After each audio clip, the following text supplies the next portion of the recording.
All right, today we are diving deep into one of the biggest, most mind-bending questions out there. What is consciousness? But we're not just going to talk about the mystery. We're going to walk through a structured, scientific framework that actually proposes a solution. So let's just get right to it. Think about this for a second. How does that, 3-pound lump of tissue inside your head, your brain, create everything you're experiencing right now? The colors, the sounds, the very feeling of being you. That question, well, it has a name. And it brings us right to our first stop, the hard problem of consciousness. So what is the hard problem? It's this huge gap in our understanding. We can see neurons firing in your brain when you look at something red, sure, but we have no idea how that physical activity creates the private, internal feeling of seeing red. It's the difference between the machinery and the experience itself. Yeah, to put it another way, we're getting really good at finding the what, the specific brain activity that correlates with an experience. But we're completely stuck on the why. Why does all that electrical and chemical noise feel like anything at all? So how do we even begin to cross that gap? Well, the theory we're exploring today starts from a pretty radical place. It suggests there's a universal pattern baked into the fabric of reality itself. This whole idea, from its creator Kevin L. Brown, kicks off with this really powerful question. What if everything, and I mean everything, from how a star is born to how a market crashes, all follows the exact same fundamental pattern of change and growth? And that pattern is a simple three-step dance. First, a new thing emerges. It comes into existence. Then, it immediately faces contrast. It gets tested, challenged, and pushed against by opposing forces.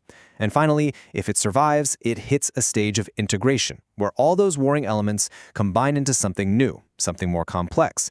This cycle just repeats, over and over, everywhere. Now that last step, integration, that's the key according to this theory. This is where we connect that universal pattern directly to the mystery of our own minds. And here is the big aha moment. The theory says we've been looking for consciousness all wrong. We're searching for it like it's a thing, like a specific part of the brain we can point to. But what if it's not a thing at all? What if it's a state that a system, like the brain, can achieve?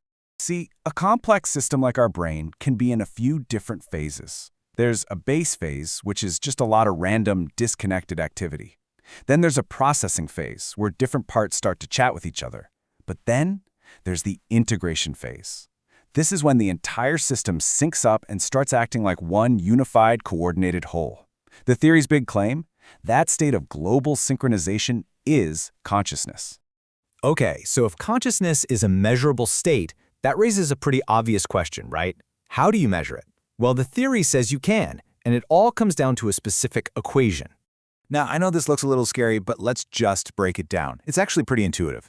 Think of it like this. You've got synchronization, how in tune the brain's signals are, and connectivity, how well different parts are talking to each other. Those two are a team, so we multiply them.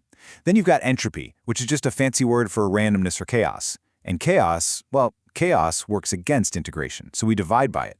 When your brain is highly in sync and connected and chaos is low, that overall integration score, I of T, shoots way up.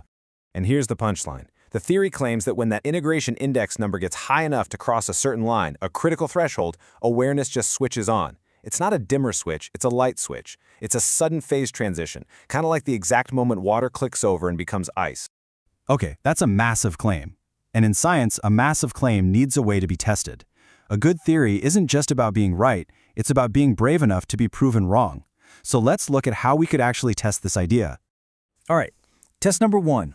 The theory is very specific. It predicts that any conscious brain must show high synchronization and low randomness. So how do you break it? Easy. Find a person who is wide awake and fully conscious, but their brain scan shows a ton of randomness and very little synchronization. If that ever happens, the theory's done. Test number 2 is all about that light switch moment. The theory demands a sudden, sharp spike in the integration index as someone wakes up. So what would prove it wrong? If we hook people up and find that waking up is actually a slow, gentle, gradual process in the brain, with no clear line being crossed. If it's a smooth ramp-up, the model is wrong. And for our final test, we get to break things. The theory says that if we disrupt the brain's networks, say with anesthesia, the integration index should plummet before the person actually reports losing consciousness. So the deal breaker?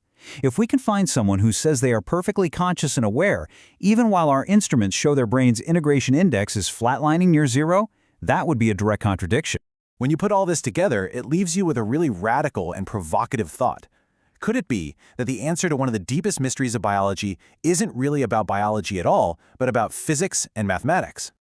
Ultimately, this entire framework, developed by researcher and author Kevin L. Brown, is an attempt to do something profound, to take this huge philosophical question about what it means to be and turn it into a solvable, testable problem of physics.